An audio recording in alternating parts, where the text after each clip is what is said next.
Hello and welcome to our bite-sized PD on our Science and Social Studies integrated units.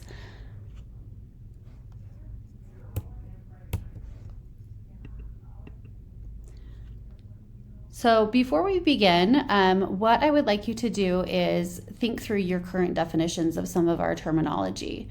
So if you click that graphic organizer there, it will force you to make a digital copy, or you can do it on regular paper if you have that available. And just take a moment to pause your computer and jot down your current definition for content integration, problem-based learning, place-based learning, and personalized competency-based learning.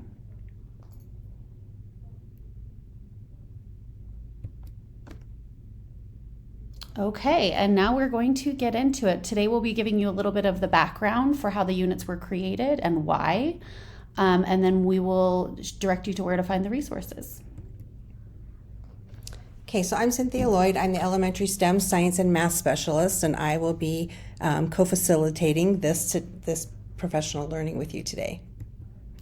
And my name's Hallie Kirk. I am our SALTA Gifted and Talented Specialist and our Elementary Social Studies Specialist.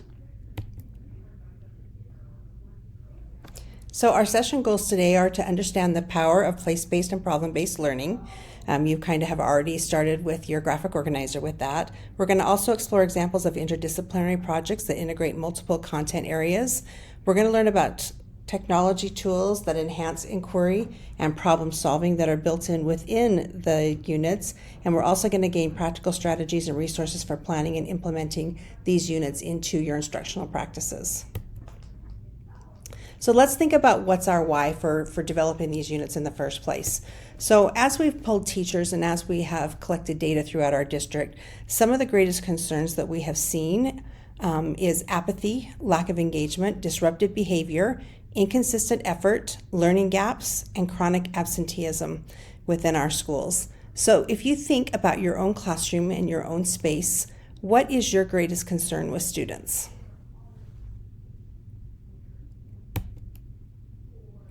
Okay, we're going to show you a quick video, and within this video, this is kind of just a big overall description of our why within our district.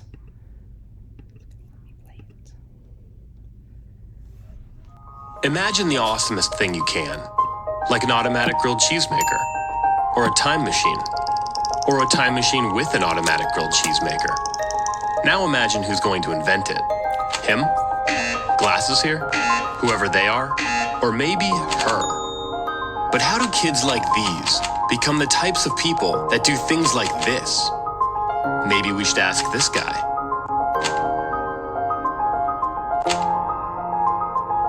Knowledge is heavy.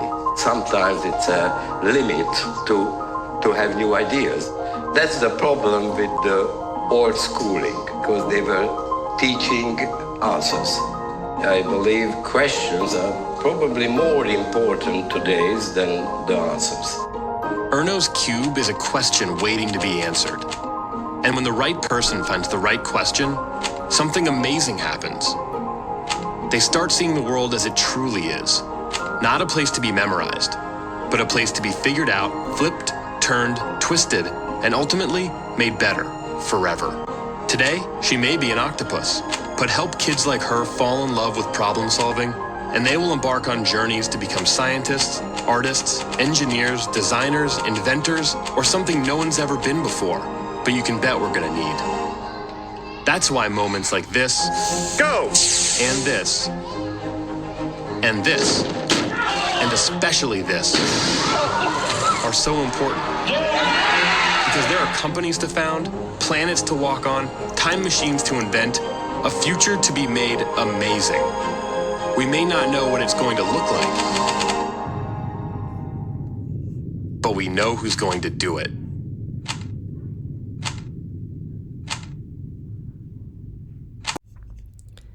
So consider how integrating might help address your current and greatest needs that are in your classroom. Some of the things that we can do to combat these issues that we have found that are strategies and research based is to add content integration, problem-based learning, place-based learning and mixing that in with a little bit of what we call PCBL, or personalized competency-based learning.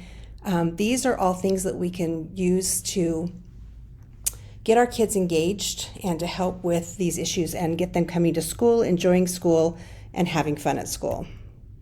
So why integrate in the first place? Okay, so this document is from USBE, but what I like about it is it goes through some of the different reasons for using content integration. We all know as teachers we don't have enough time to teach all of the things that we want to teach in a day. So I think content integration is a really authentic way to meet your content standards at the same time as enhancing your students' experience with relevant real-world learning, and then in added student engagement, and then going deeper into the application of what they're actually learning, how it might look in the real world. And these are not new. There's already plenty of PBL that's happening in your, and content integration that's happening in your current elementary science curriculum. So in kindergarten, as well as every other grade, there are integrated lessons that are already mapped in and built for you. So these are not new.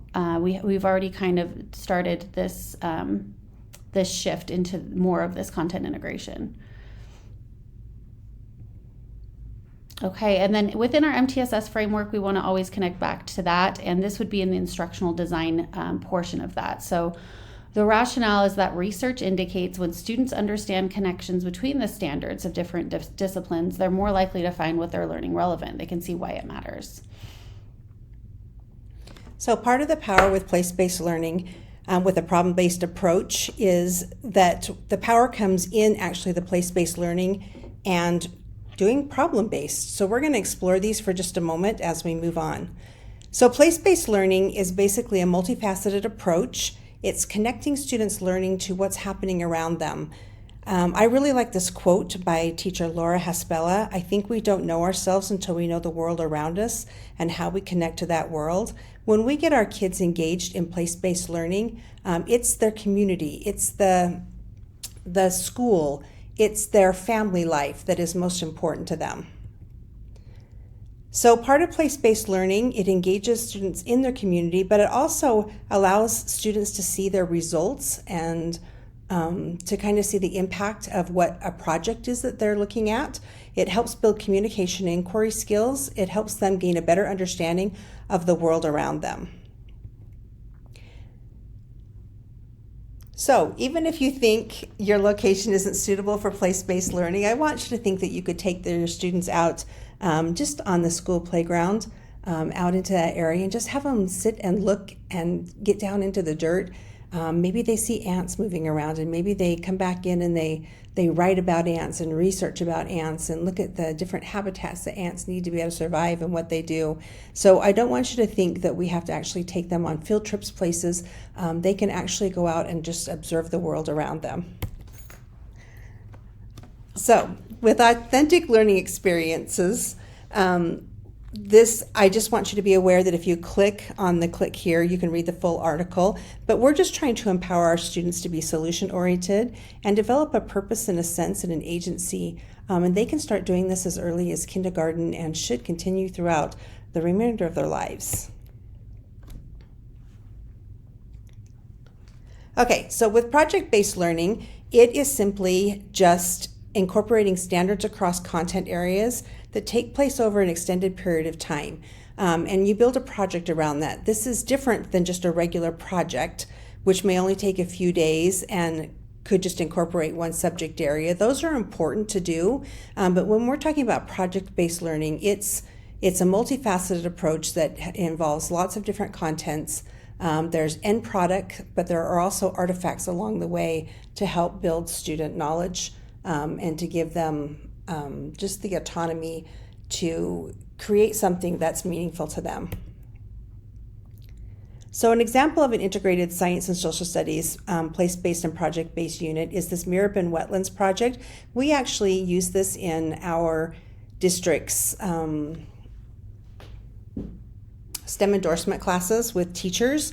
We had them actually meet at the Mirabin Wetland area, and it is in Sandy. It is over by Sprucewood Elementary, and a lot of people don't know it's there. It's just kind of tucked in. So we went and we visited. You'll see up here on the left that we have a phenomena that we explored. It just happened to be that when we went to the pond, there were dead fish everywhere, and we looked at what happened in pictures that were taken a year ago, and we compared it to pictures that were taken this spring or this fall, early fall, and we found that there was a problem there. And so teachers did a lot of research. They gathered soil samples and did some research with that. They also looked at the different types of plants and animals that were around and the changes that were made, and they actually interacted with an expert that we had brought in about plants. So as part of that, they then signed up for a team. They learned about their content, and then they applied their knowledge to a case study, and they had to gather all of their artifacts and show them, and they actually had to go before a mock city council meeting, and they had to argue their point. So that was kind of a way for them to be able to use all the artifacts that they had to come up with a final product that made a difference in the end. So as we embedded this within teachers' knowledge, these teachers also became part of our leads team that helped produce some of these units. Okay, so now would be a good time to pause and go back to your graphic organizer now that you have some added information, and see if there's anything you'd like to revise in your definitions. Okay, so how these learning experiences are created from an instructional design standpoint is we always want to start with what students are interested in, what your classroom needs, what's going on in the places that they're in the most often, so their classroom community, their school community, neighborhood. What phenomena are they interested about? And then what units do you have coming up in your curriculum? What problems are you encountering in your classroom? So those are some starting points. After that, you're going to want to always connect back to standards. So then you're going to look at, okay, well, I've got their students interested. This is something that they're going to be looking at is weather patterns in science later on. So what standards are going to align with that in other content areas? You might have something like writing informative texts in ELA. It would be a good opportunity to analyze and do some interpretation of data in math. So what math standards would align with that? For social studies, we look at how extreme weather might impact communities from a geographic standpoint. So kind of looking where those natural intersections are between your standards and your units and students' interests.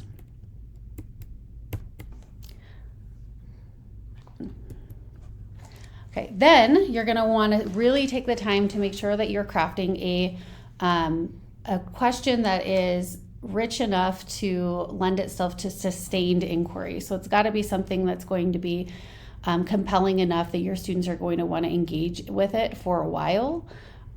So that means it's got to be something that's open-ended, that is conducive to examining from multiple perspectives. There's not a one answer that's right or one way of seeing things that's going to be what you're really, kind of guiding them to. Then, as we mentioned already, it's got to be authentic. It's got to be something that your students can access. What's relevant to their daily lives, and then that multidisciplinary piece where we're looking at all of your different content standards. So how that might look for a driving question would be, how can we use weather data to help our community prepare for extreme weather events? You can see how that question is rich enough that you can go through all of those different standards that we just mentioned on the previous slide. Then you're going to want to think about how you're going to have students showcase their learning. And this isn't always like a cumulative assessment that you're doing at the end of the unit. Sometimes you don't even necessarily need to grade the projects because the process will give you enough formative assessment data that you can use that for your students. So you're just going to think about how are they going to demonstrate what they've learned? Who are they going to demonstrate that to? That's another important part of making it authentic, is having an audience that's going to be a real world audience. So that might be, for this example unit, a community weather preparedness guide that you would have students present to local emergency responders.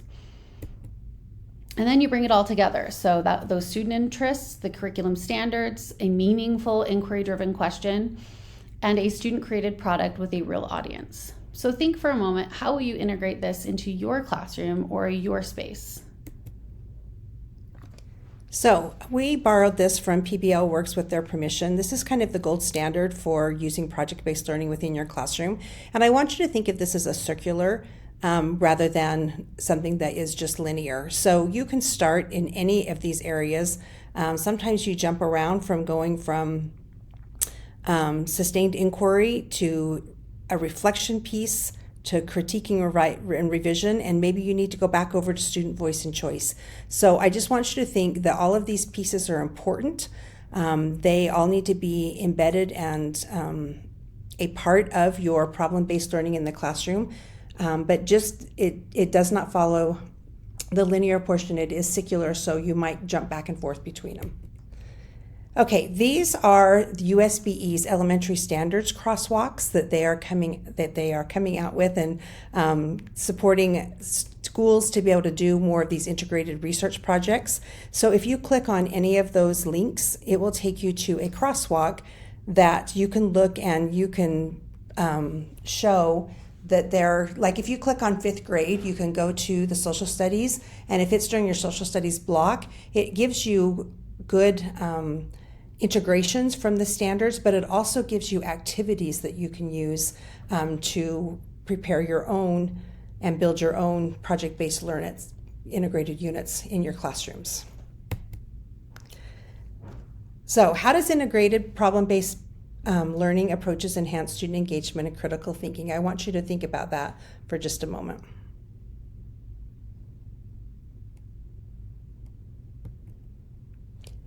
Okay, these are some of the research-backed benefits. Skill building. We're wanting to build lifelong learners. We need to give them the skills to be able to look at inquiry, to be able to look at the phenomena, look at what's happening around them, and to actually plan, create, build models, and actually come up with solutions to make their environment a better place.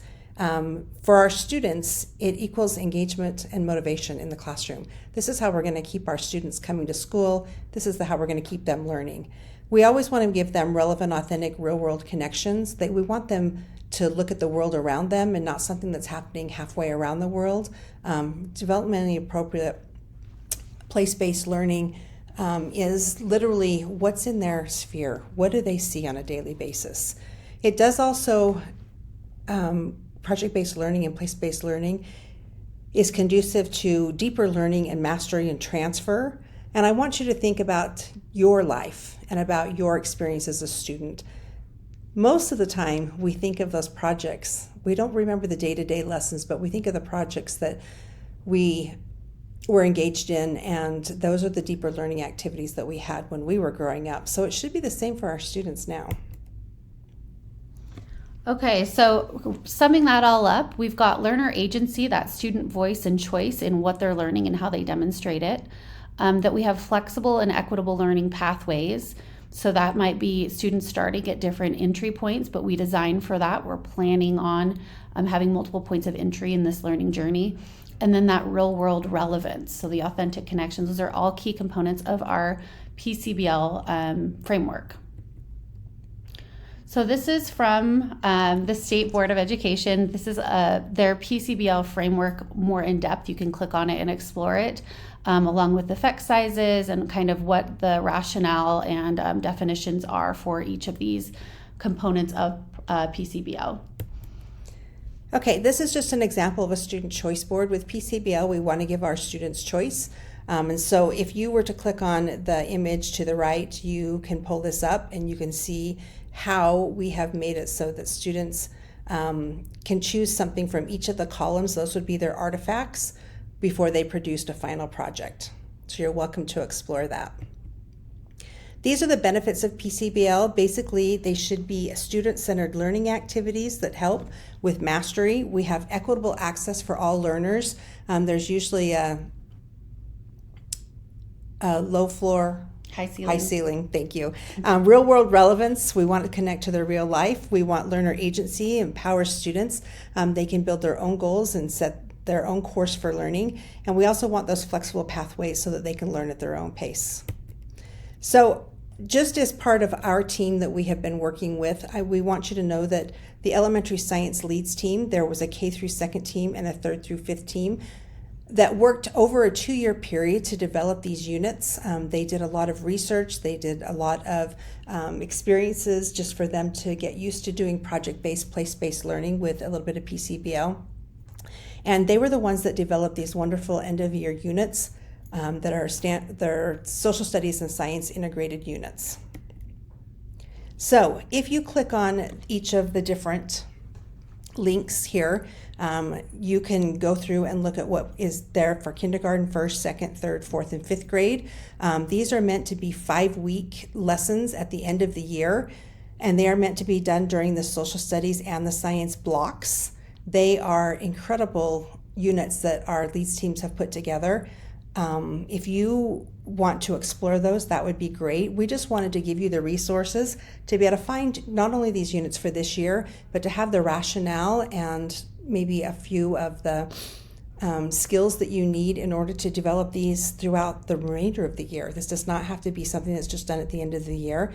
We encourage and welcome you to integrate science and social studies in this way throughout the year with the resources that we give you. Okay, and if you have any questions, feel free to reach out to either of us. Our information's on those first couple slides. And then make sure that you get your relicensure credit for this bite-sized PD. Thank you.